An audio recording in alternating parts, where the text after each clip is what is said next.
just like that, the regular season's over. It's kind of, I mean, like, there's a million things to talk about, a million different things to say about the Pitt-Miami game and the season that was and everything that's kind of happened over the last, 4 months. I guess it's the first day of December now, so we're looking at, November, October, September, 3 months, right? College football season's 3 months long. Football season's 3 months. And there's a lot that's happened, but it's just kind of crazy that it's over, isn't it?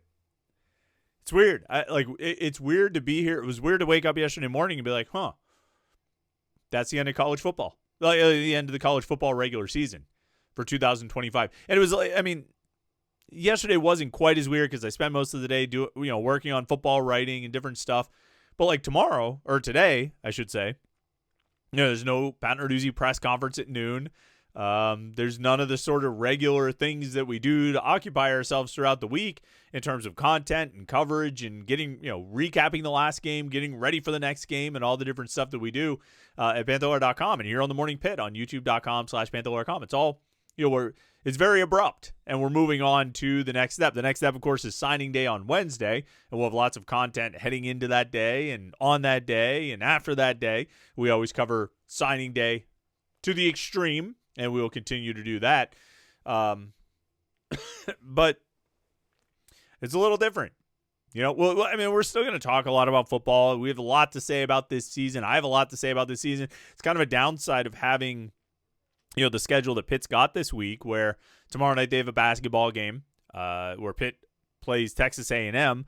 Wednesday is signing day, like I said. So, there's a lot of other things to talk about, but I want to talk about this season. I have a lot to say about this season. I have a lot of thoughts about this season. I have a lot of thoughts about the loss to Miami and just kind of everything that we've seen since way back when Pitt hosted Duquesne.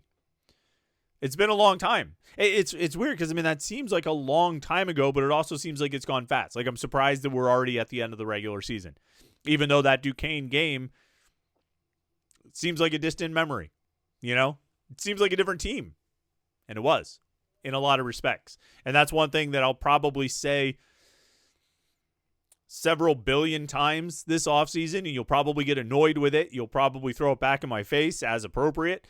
But it was a different team in those first 4 games. And the Pitt team from the first 4 games and the Pitt team from the last 8 games were different teams in significant ways. And I think as you start to take a few steps back and get some perspective on this season and try and make heads or tails of it, success, disappointment, failure, whatever you want to call it, however you want to kind of qualify this season, I think it's useful, helpful, and appropriate to look at it as 2 teams. The team that Pitt was in the first 4 games with Eli Holstein at quarterback, and the team that Pitt was in the final 8 games with Mason Heinschel at quarterback. And it's not just as simple as one change, one position, one guy, but also it is. Because they were a different team in the last 8 games. And in the last 8 games, they went 6-2. The first 4, they went 2-2. The first 4, they went 0-2 against Power 4 competition. The first 4, they went 0-1 against ACC teams. In the final 8, they went 6-1 against ACC teams. They went 6-2 against Power 4 competition. They won on the road. They won at home. They won 5 games in a row. They won 6 ACC games in a row. If you look at it as 2 different teams, I think, so as I sit here, and I haven't even gotten to the intro yet, we're just diving right into it. As I sit here, I look at it, and I think if you're Pitt, if you're a program like Pitt, 8-4 overall, 6-2 in the ACC is pretty good. I think 8-4 should be the floor. I've talked about this a million times, that I think that should be the floor for a program like Pitt.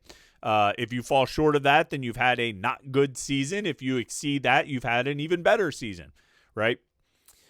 But then you throw in that 6-2 in the ACC, and I think that's pretty good. I think if you can do that on a consistent basis, you're going to have yourself in position to play for the conference championship. And that's where Pitt put itself, in position to have a chance to play for that conference championship. And we talked about it all through the month of October. We talked about getting to November and having those games matter, having something to play for. And this team delivered. They put you in a spot where you went into November with 3 gigantic games, and the final quarter of the season meant something. It meant something. It didn't mean anything last year. It didn't mean anything in 2023, and it didn't mean anything in 2022. They weren't playing for anything in those years. There was nothing on the line. There was nothing at stake. By the time you got a week or two into November last year, you could see where the train was headed. And you were worried. You hoped that they would pull themselves out of it and get at least one win so they could be 8-4.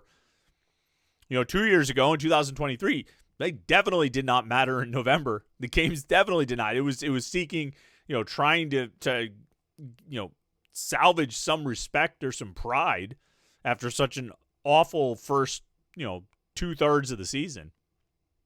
And then in 2022, like we've talked about, I mean, they go 4-0 in November, but October was such a mess that November didn't matter. Their November games were irrelevant. And they go 4-0, and it was a good story, and they end up finishing that season 8-4, so they reached that floor, but they weren't playing for anything in November. This year, they were playing for things. This year, they had 3 gigantic games on the schedule, and then you go into Notre Dame or Georgia Tech or Miami just looking to salvage some pride, just hoping they could get a win so they could get back to 7 wins.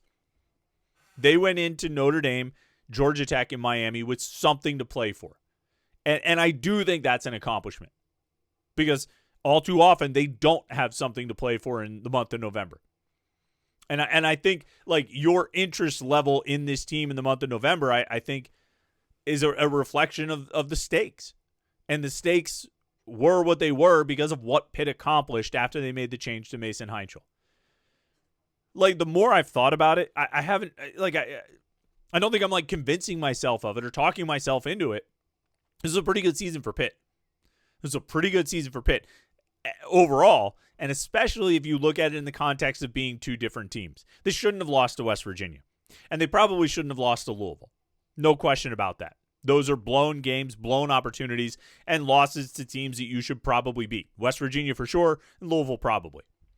But in the final 8 games, once Mason Heinschel became the quarterback, they didn't lose to anybody they were supposed to beat. And they won 2 games where they were the underdogs. Right? They were the underdog at Florida State. They were the underdog at Georgia Tech. So they lost 2 games in the final 8. Both of those, they were underdogs. And in 2 other games where they were underdogs, they won. Like, it just seems to me that if you look at this season as a whole, and if you break it down into that 2 teams concept, like Pitt did pretty well. Like, what did they do in those final 8 games? So they went 6-2. They lost to the 2 biggest opponents on the schedule, for sure. They won 2 games as an underdog. They went 4-0 on the road, and they went 2-2 at home. And the 2 losses, again, were to the 2 best teams on the schedule. And you went into the month of November and said, well, what are they going to do? Any possibility, any outcome was on the table. 3-0, 1-2, 2-1, 1-3, 0-3. Any of those was possible. And they come out of it 1-2. I think most people went into the month of November saying, I hope they can get at least 1 win. And that's what they did. They got 1 win. And they end up 8-4. We'll find out what their bowl destination is next weekend. I think there's a lot of things on the table. You're seeing things like the Holiday Bowl or the Pinstripe Bowl or the Military Bowl. I mean, I think the regular Pitt has been 8-4 3 times under Pat Narduzzi. 2015, they went to the Military Bowl and played Navy. 2016, they went to the Pinstripe Bowl and played Northwestern. 2022, they went to the Sun Bowl and played UCLA. That's probably the range of bowl possibilities you're looking at. Like those types of bowls. Not quite your Detroit, but also not quite your Gator Bowl. And that's okay. Wherever they go, like if they end up with a, to cite those previous examples, a Navy, a Northwestern, a UCLA, there's going to be a real opportunity there to get 9 wins. 9 wins out of this season, which if you think back to how you felt after the Louisville game, 9 wins seems like borderline national championship. I'm kidding. That's not true. Don't even like pretend like that's a real statement or a real sentiment. But it's on the table. Like a 9-win season seems realistic because you should get an opponent that you can compete with and that you can beat.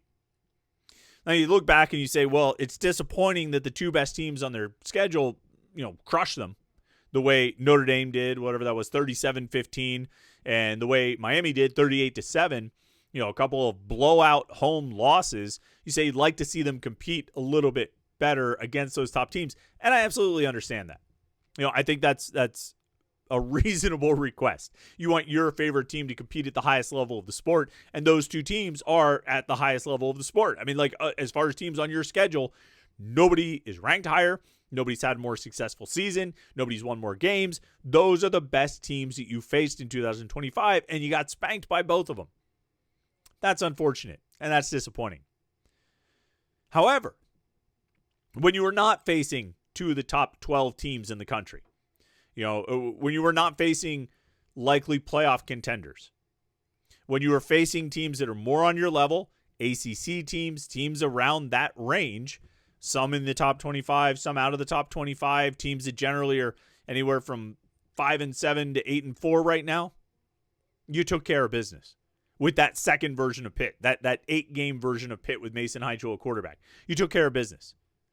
And you established yourself as being, I think, a top 5 team in the conference, maybe a top 4 team in the conference. I think the tiebreakers might work out. The Pitt actually ended up finishing like 6th, but I think they were 1-1 against the 5 teams ahead of them. They didn't even play Virginia, Duke, or SMU. I would like Pitt's chances against Virginia. I think they'd have a real shot against Duke, although Darian Mensah ended up having a great season for the Blue Devils. And SMU would be a challenge just like it was last year. But I think they could compete. And I think they showed themselves to be a top 4, top 5 team in the conference, which is a good place to be. When we're talking about a team that was led by a true freshman quarterback with a true freshman running back. I don't think it's making excuses to say that. If anything, I'm not making excuses. I'm praising them, right, for what they were able to do, that they were able to go out there in this new incarnation, the second incarnation of Pitt football 2025, and take their true freshman quarterback, their true freshman running back, and win 6 out of 8 games. Beat all the other teams that are hovering around the middle of the conference or bottom. It was Boston College and Syracuse. Middle of the conference with NC State. Higher end of the conference with Georgia Tech. Florida State, Stanford. Took care of business in all 6 of those games. And you might be inclined to dismiss that. You might be inclined to say, I don't care. Doesn't matter. Look what they did against Miami and Notre Dame. But the reality is we've seen, I think other Pitt teams in previous years would have lost one of those 5 games that Pitt won in a row after Mason Heichel took over. Remember at the beginning of the season when I talked about the 4 most important games on the schedule were Boston College, Syracuse, NC State, and Stanford. Because those are 4 teams that I didn't think were going to be very good. They ultimately ended up not being all that great, varying levels of not greatness. But there were 4 teams I didn't think were going to be very good. And if Pitt wanted to really get to 8 wins or more, they would need to take care of business in those games. They couldn't lose one of those games because then they would have to make it up with a win against Notre Dame or Miami or Georgia Tech. There was those games in the middle that if you blow one of them, you're really you're setting yourself back. But a good team would take care of business in those games, and that's what Pitt did. And I'm not sure if previous Pitt teams last year or the year before, or maybe even 2022, would have gotten through that stretch of 5 games unscathed. I don't know if this year's team, as it was in the first 4 games, would have gotten through that stretch unscathed. I don't know if they get out of Syracuse with a win. I don't know if they beat Florida State on the road. Pretty sure they probably still beat Boston College. I assume they would have taken care of business against NC State. They should win at Stanford. But let's be honest. A loss in one of those games would not have come as the greatest shock. It would have been a great disappointment, but it wouldn't have been the greatest shock because we've seen this team do it. They did it with West Virginia, and to some extent Louisville. But the second incarnation of Pitt football 2025 didn't. They didn't blow one of those games. They got it done. And I think that goes a long way in establishing where Pitt is, where they were this season in the context of the ACC, and where they should expect to be next year in the conference. Particularly if they bring all these guys back. And I think they will bring a lot, if not all of them back. They should be in a position to not just compete at that level, but again, have themselves in the hunt for the ACC championship game at the end of the year. And I think that's what you want consistently out of Pitt, right? Like, I know you'd like to have, the 2010s run of Clemson where every year you were in Charlotte. I get that. But for Pitt, Georgia Tech, SMU, Virginia Tech, Miami, you're not getting there every year. It's not going to happen. Okay? They're better programs, more well-funded programs than Pitt that don't get to the ACC championship game every year. What you want to have happen if you're Pitt is establish that 8-4 floor and get yourself into, put yourself in position coming into the home stretch of the season, the final third, the final quarter of the season, where you're competing for a spot in the ACC title game. And you might get there and you might not, but you want to be in the hunt in the month of November.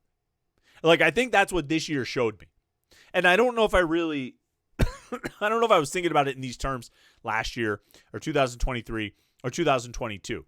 But this year really hammered the point home to me that the ultimate goal is winning these big games, winning the games of consequence, winning the games that have stakes. But the goal before that, and the goal that has to happen before you do that, is putting yourself in position for those games to matter, putting yourself in position to have an opportunity in those games. It'd be a very different situation if Pitt, let's say they blew one of those October games. Let's say they lost to NC State at home, or they lost to Syracuse or something like that, and they've already got 2 losses in the conference going into the month of November. Much longer shot to get to the ACC championship. You need much more help. Let's say they even lost 2 out of those games, right? So instead of going into the month of November, what were they, 8-2 before they played 7-2 before they played Notre Dame. Let's say they were 5-4 or 6-3. Let's say they were 6-3, and they lose to Notre Dame, and now they're 6-4. They've got 2 losses in the conference with Louisville and let's say NC State, and they're going down to Georgia Tech, and they might win. They might still win because I think Pitt can compete with Georgia Tech, but that game's not going to have nearly the hype. It's not going to have nearly the stakes, and it's not going to be nearly as exciting. And when they won, it wouldn't be nearly as satisfying and, like I say, exciting. It would have been, wow, that's a nice win. Too bad they blew it against NC State and Louisville, so it didn't matter. This year, it mattered. And I think I got a real appreciation for it. Sometimes they say, you don't know what you have until it's not there. I was the opposite with this. That I didn't really realize how much better it is to have those engaging, important, substantial games at the end of the season. To go into the month of November with stakes, with consequences, with significance. And it's so much better. I mean, that was so much more fun. Even though you didn't like the outcomes of 2 out of the 3 games, it was a hell of a lot more fun to go into this month of November with something on the line. Where, you and I were talking about Pitt, like we always do, but the stakes were a little bit higher. And all the national people were talking about Pitt, which they don't always do. And they were talking about it heading into the Notre Dame game. And even though that game went sideways, they were still talking about Pitt going into the Georgia Tech game. And after that game, they were talking about Pitt going into the Miami game. Pitt was part of the relevant national conversation. That's what you want. You want to also win those games, and I get that. But as a step toward relevance, it's pretty good. It's pretty good. And then, and we'll have all offseason to talk about what this team's going to look like next year. But a sophomore year Mason Heichel, sign me up for that. Because I think he's really, really good. And he didn't play his best game against Miami. Most players on the team didn't play their best games against Miami. But he still made some big plays. Still made some big throws, and still looks like the guy who can lead this team to a lot of success, just like he did for the 8 games that he started. And he wasn't perfect over the course of those 8 games. I wouldn't expect a true freshman to be perfect over the course of those 8 games. But he's really good, and he looks really good, and I think he's going to be really good. I think he already was really good. And if you have a quarterback, that can get you pretty far. We didn't really talk about the game on Saturday. I don't know what more there is to say. Miami's just dominant up front.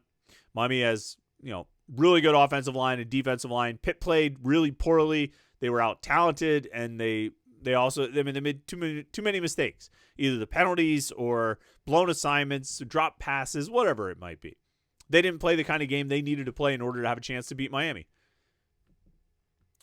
Did it need to be a 31-point blowout? No, but it goes like that sometimes. A loss, I don't want to say a loss is a loss, but it just goes like that sometimes.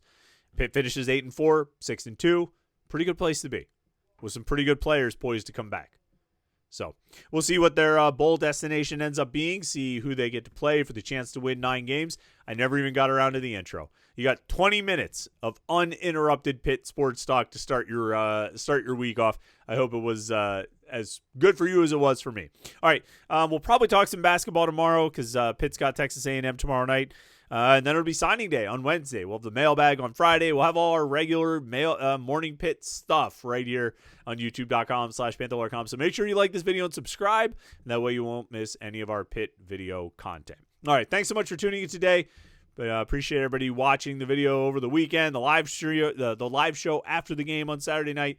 Of course, the Morning Pitt here to get your week started. So hope you had a great weekend. Hope you have a great Monday. Great start to the week. Like and subscribe, and we'll catch up with you tomorrow for the Morning Pitt right here, youtube.com/Panther-Lair.com.